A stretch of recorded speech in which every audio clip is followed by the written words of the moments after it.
So the first part, we're just going to talk like half an hour about our experiences with, or so, experiences with facilitating empathy circles. Would that work? And then go to the other topics. Okay. Thumbs up. Is that at least half an hour? Okay. So, okay, we're going to now go into empathic listening. If somebody would like to speak and select who you're going to speak to. And that is like, what's been your experience with just trying to facilitate an empathy circle, or, yeah. And, okay, Bob, just start and select. Bill, would you please listen to me? I'd be happy to, Bob. I am thinking of a time here in Thousand Oaks when I set up the empathy tent at a rally for gun control. And a woman came in and told me a story about a friend of hers whose child died in the Parkland, Florida shootings. And what an honor and a privilege it was to sit there and listen to this story. And I didn't say much in response. And I felt that just listening to her was an important gift, partly because I was too hurt about her story to respond with just a reflective listening. I just wanted to convey to her through my facial expression and my body language that I heard this tremendously heartbreaking story. And it was one of the most important moments of my life.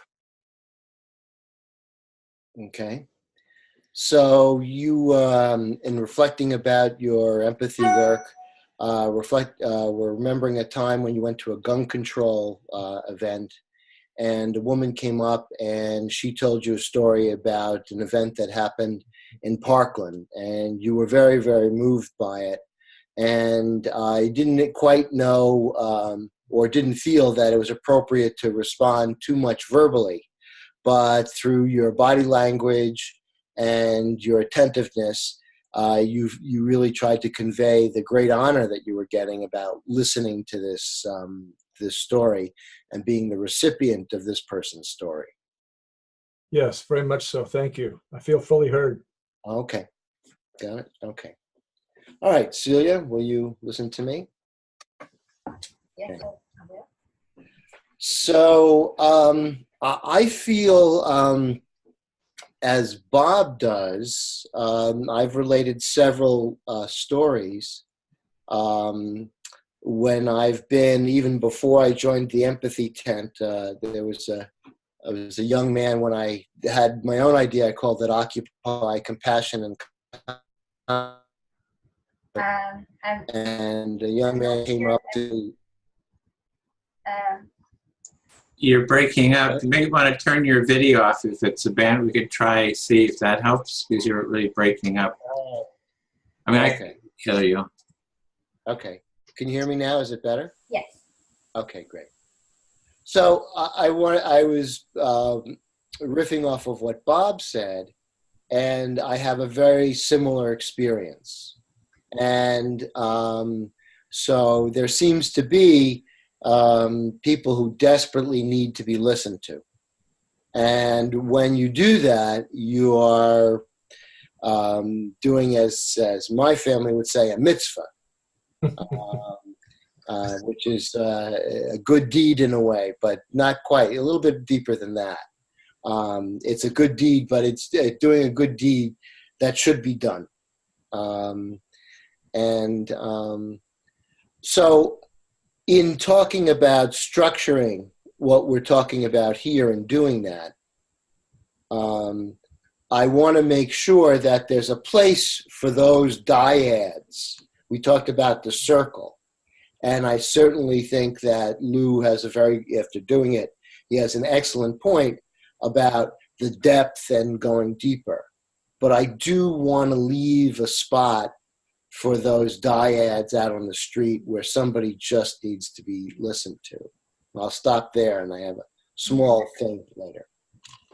Yes. So what I hear is that you are in sync with Bob about how needed it is to be listened to, and that there are people craving this, and that even in your family it was like mentioned, well, that's a no, that's a mitzvah, or I don't know the word. Like it's normal that you would do that. It's a good deed, but it's just you have to do it. And that even though we go in the other circle, or the circle for the politicum, especially more specific and more structured, probably is that what you're saying? But you would definitely want to have an area where those who just need to be heard can be heard. Yes. I mean, there's a mitzvah. Yes, that's right. I'll look it up. And it's a good thing. It's a good thing. Yes.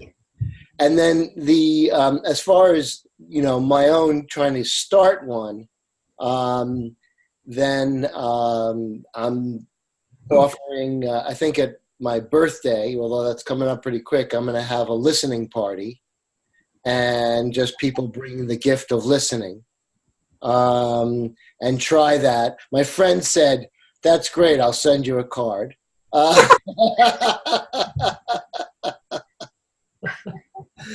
So, I'm just, see how it flies. I know that if people start to do this will really help the world. So it's a good struggle, but it is a struggle. Yeah, you feel it's not easy, that it doesn't come easy to really decide for listening. But you want to even give it a shot for your birthday to make a listening party and to have a party about it. It has to come, even if a friend sends you a card with, or will send you a card, as he said. It's new for people, but you want to give it a shot. It's so important. Yes, thank you, Celia. I feel heard. Okay. Edwin, do you want to listen to me? Mm-hmm. I put my glasses on to be Okay, putting on your glasses is really important for you to feel heard. Yeah, I also want to see your face. Yeah. So I had last week my second empty tent with the Norman Art Walk, and I set it up inside, and it was beautiful. I loved it. The area where I had it, the cloth that I hung it, and I had one of my students. She also came with me, and I had a T-shirt for her, so we both had the white T-shirt. Empathy, we listened, but it was so nice and outside, and outside was a drumming circle. So we all of a sudden went outside with 2 chairs, and then the people that passed by. I handed out cards and I tried to lure them in, but that also didn't work. So we just had a lot of fun. Okay, so I'm hearing you set up the second pop-up of the Empathy tent in Norman, Oklahoma, and it was just a very delightful, lovely experience. You had someone else with a tent with the T-shirt, and just sounds like you just feeling radiance about the experience. Yeah. And you did try to lure people in, go outside and try to lure in, but they wouldn't come in. So yeah. Nor did they have the time, because we are just the street next to the big street. So where the real artwork walk is. So we are mostly the street where people walk by to go to their car. So they are already on their way or coming back. So, to see us as a possibility to sit down is they have to get to know us, I think. Mm-hmm. There was a bit of logistical difficulty in bringing people into the tent and into the building. But I do want to share one more time. You have heard the story already, but so on the card says also 10-minute free empathic listening there are also hugs, so free hugs. Now, I gave it to a mom and a little boy, like I think he was 6. And the boy, they walked away and they were already at the end of the street. And then they came back and the mom said, the little boy asked her, what's on the card? And she said, free hugs or listening and free hugs. And he wanted to go back to get his free hug.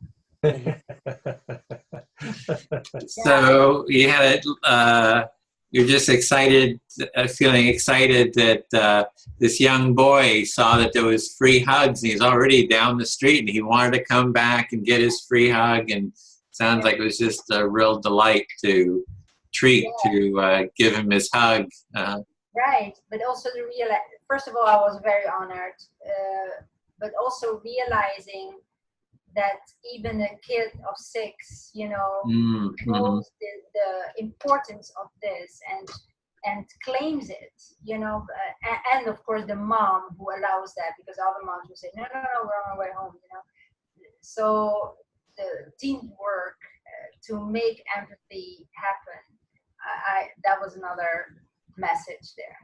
So you really had a learning there that someone that's only 6 years old can really sort of understand this and resonate and sort of want to be part of it, and just that insight that young children are very interested in this. Yeah, but it still needs a parent to back that up. So to make empathy happen in your family, it needs So you're seeing that a young child would be interested in this, but then you do need the parent to sort of help to support it in a family. So, so you're seeing the importance of the parent supporting it. Yeah, and that made me think about, if in case you would want to run this in schools, but what the kid comes home, so where does he go with that? Or in the classroom, the teachers, can they do it? So I think the new generation really are into this. They're there for it. That's a little proof for me.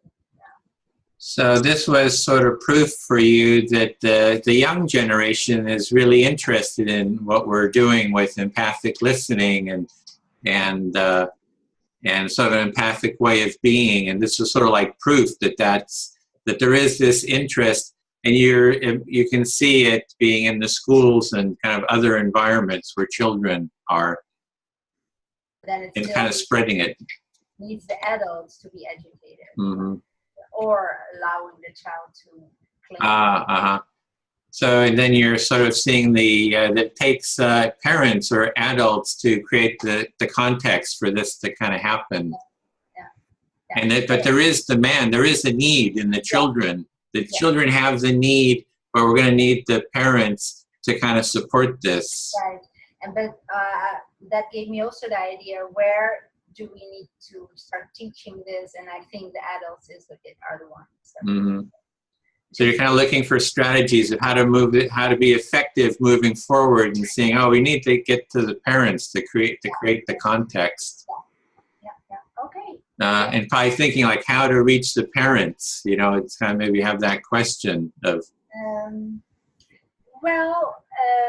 I think it was more an insight that. Because others asked, can't you teach my child? And I think, no, I want to teach you. It has to be the adults to be taught. We are past it. We have this heavy life with all these negative thoughts, and the time for empathy was not nurtured. So, like with the parents who have all these heavy thoughts and don't have that full, open-hearted, creative, empathic presence, but we do need the parents to kind of help support that and kind of reach the parents to create the context for that sort of bloom. Yes, thank you. Okay. Then I'll speak to Bill. Are you? Yep, I'm here. Okay. Yeah, I did want to address the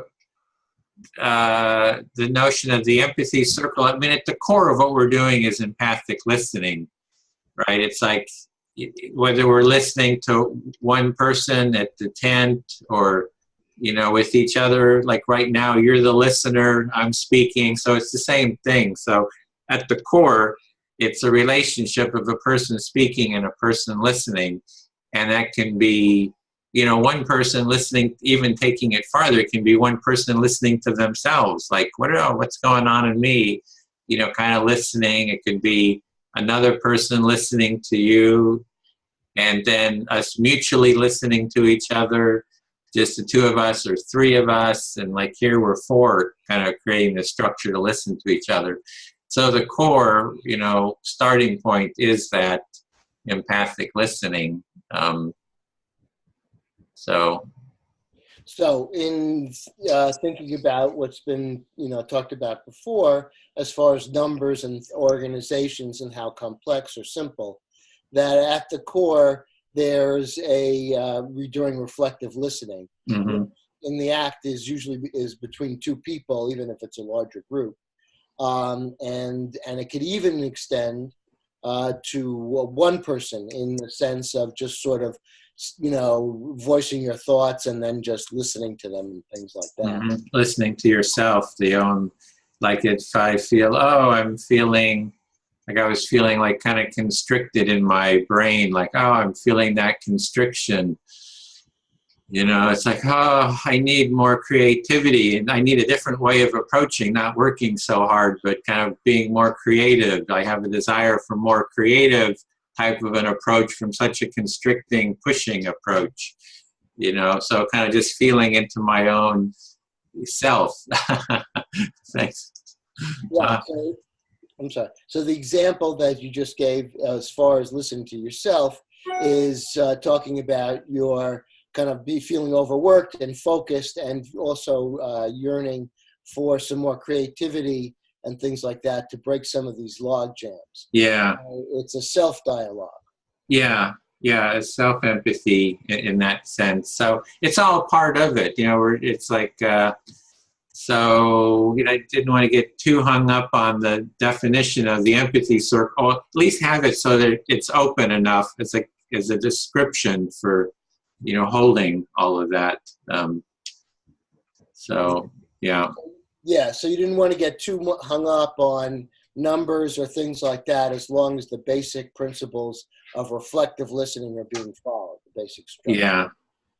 And then the other part of it was, we've been looking at the benefits, like, what is an empathy circle? How is it beneficial? Maybe the motivations or why an empathy circle?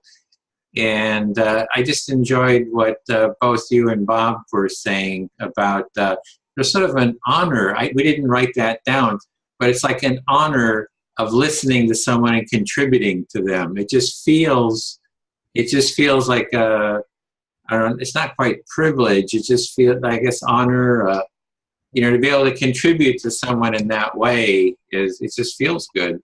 And so I made a note of that under benefits.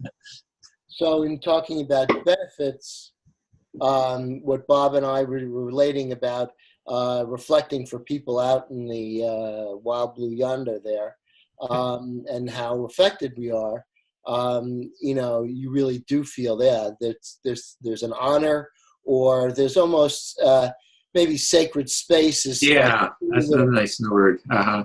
Yeah, but there's something of that. Yeah. Somebody's just sort of out of the blue opening up, and it grabs your attention. It's important.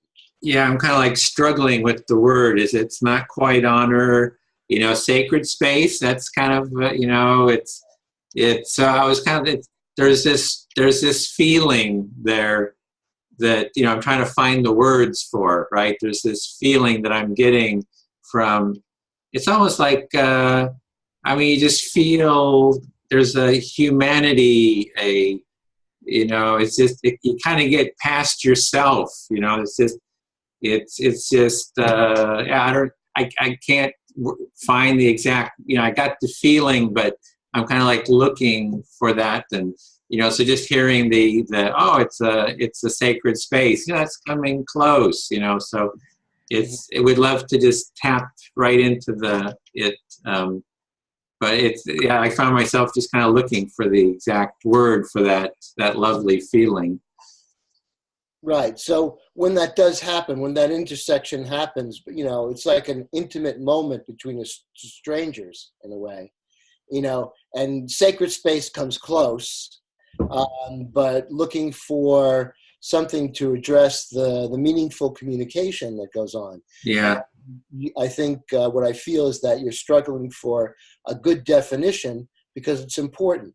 There's a communication going on there that is important for both the speaker and the listener. Yeah, there's like a feeling. It's like you can almost get tearful to the sense of like it's so beautiful to connect with someone else, and it's just there's such a sense of beauty and awe or something. It's just the kind of for those feelings to arise.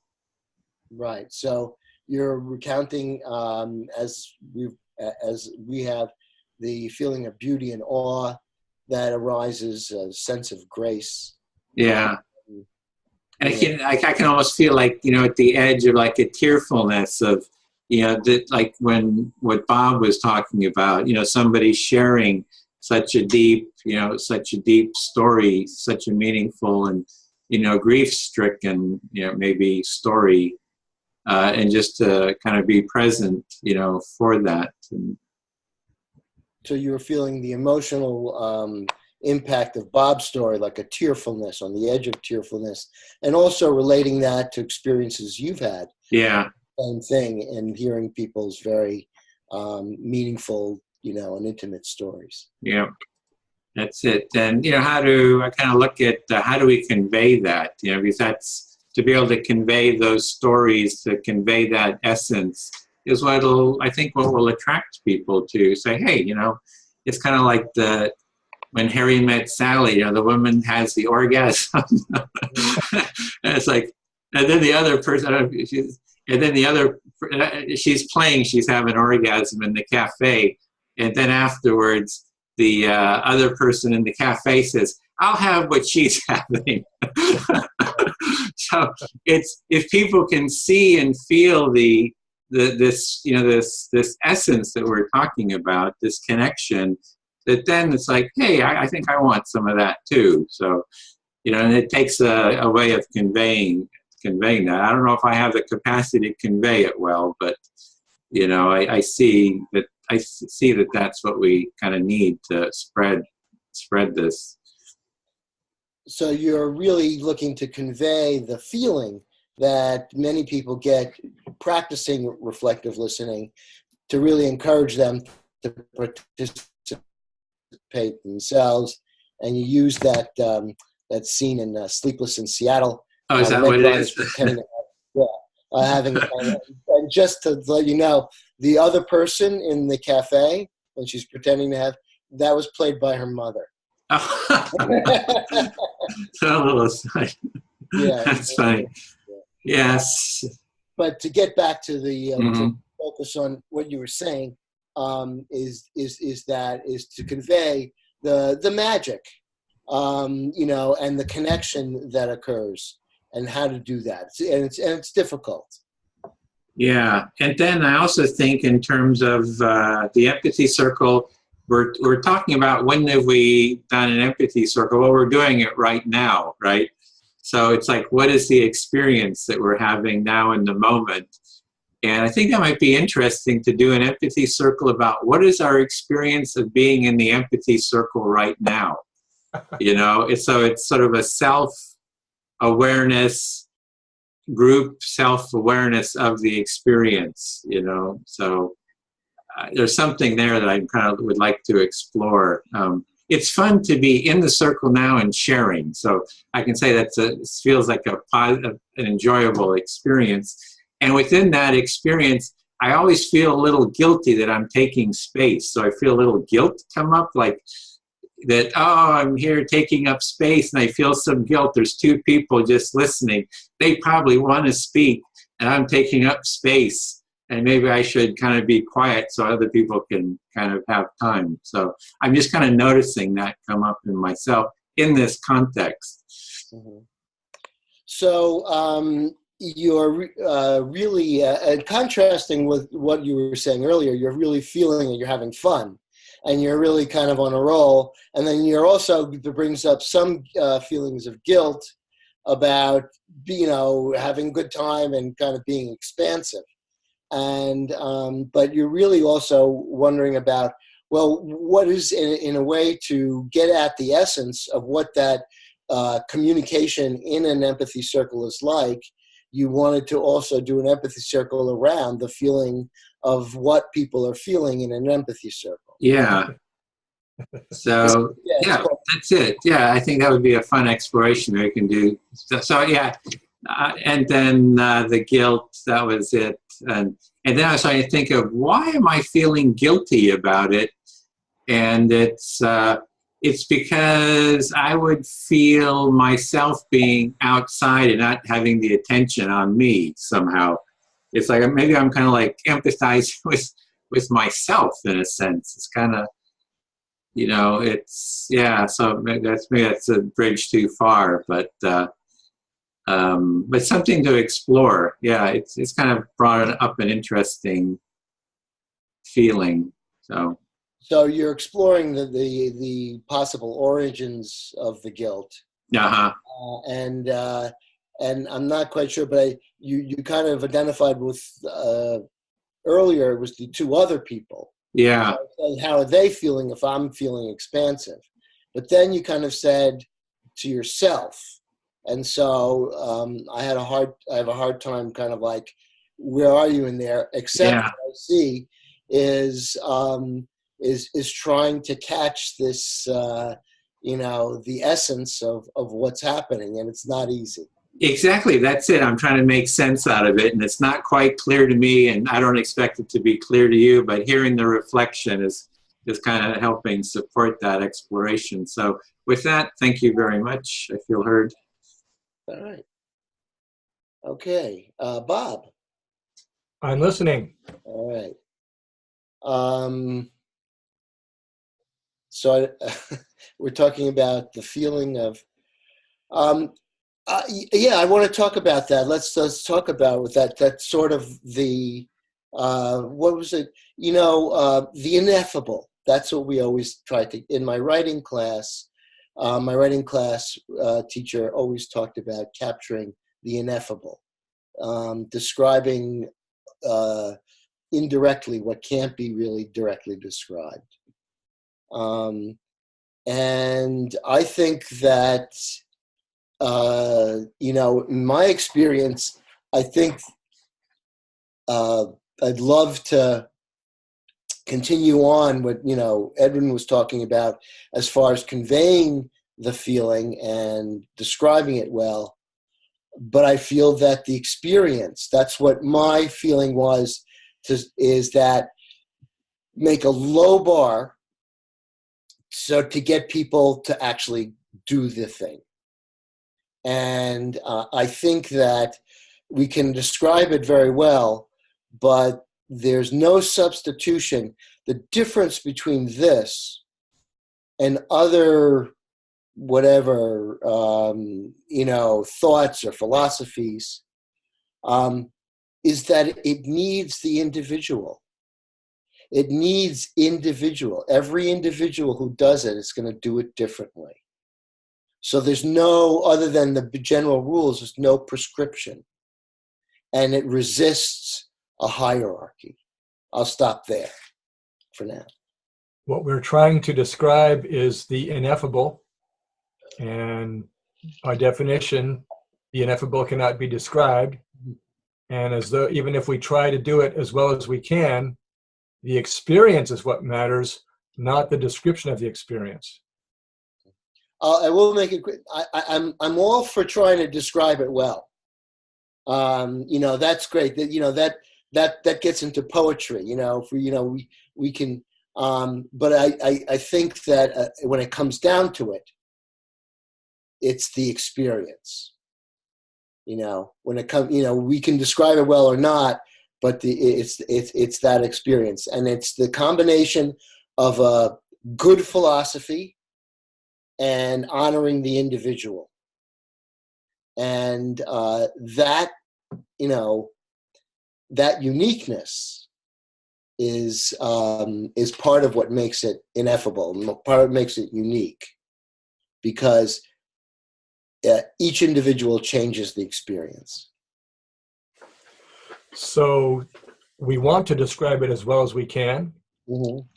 and we have a philosophy that allows us to create a structure, but it is the combination of philosophy and experience that allows the individual to, I want to add a little bit here, Go, yeah. to better understand oneself having had the experience, or to better be oneself having had the experience. Yeah, yeah, yeah. Just it's essentially what it's not a static definition, but it's a dynamic, growing definition. It's not a static definition, it's a growing definition. Yeah. Thank you. I felt heard. Okay. Are we going to continue, Edwin, or are we up with time? I think maybe should do 2 rounds. Did everybody do 2 rounds or just 1? I think Celia just did 1 and you did 1, right? Mm. So let's do 2. Okay. Bill just did 1, so let's go 2. My second, yeah. Yeah. Celia, would you please listen to me? Yes, it's my honor. As we listen to others, and as others listen to us, we peel away more layers covering up our true essence. As we share joys and sorrows and heartache and heart gladness, we peel away these layers of incompleteness and discover the completeness behind the feelings, the values, and the senses. Yeah, so when we listen to each other, or when we use listening, we come to a core. There are layers that we go through, and we peel them off, and we get there to the true essence of who we are and how our meeting is, how we meet. Yes, yes, yes. Thank you. I feel fully heard. Is there more? I think that's about as deep as I can go. That's the most lovely to realize how deep it goes, the listening, that it has layers and you really can go deeper. Yes, okay. Thank you. Let me, Bill, do you want to listen to me? Absolutely. Yeah. Well, 2 things. The honoring is interesting that word came up this morning in my meeting when we evaluated the art walk and how we progressed to the next one. And we came up with the word honoring. So honoring yourself, honoring the other. Well, I'm in awe that it came up here too. Okay, so you are very struck by the fact that the word honoring came up. Yeah. Because it's the same thing that came up when you were analyzing your art walk, and then planning for the next time. As far as a theme, you came up with honoring yourself and the others.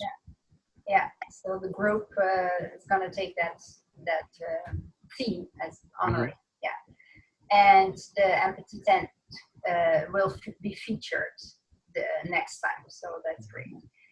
And the second thing was, like last night in the other meeting with us, we skipped empathic listening circle. And I was so not disappointed, but I thought, oh, darn, I don't get to express myself. So Yes, Edwin, it's so yummy.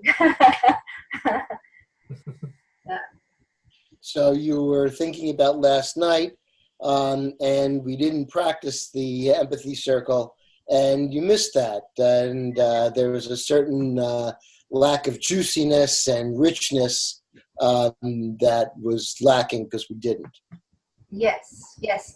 And I even thought, okay, if there's not much time for it, we could do it with the how are you doing question, right? We could use that as empathic listening circle. And so you were thinking that of ways that even if time were an issue, how you could just do a quick question, how are you doing, kind of a check-in, and then quickly do an empathy circle around that. Yeah, so one person reflects it back to you. Yeah. Yeah, so that was it. Thank you. I feel heard. Okay. All right. So I think, have you gone twice? Yeah, I'll go twice. Yeah. Okay. I'm ready for a New topic. Yeah. Okay. Yeah, that's a good. I like that too. In terms of at least we have some reflection. I think it is good to just keep have that really grounding, that we do some reflection, at the beginning to stay grounded in that sort of mindset. So, what was the other topic that we're going to do next was? new. Are you stopping the recording? Oh, great. Yes.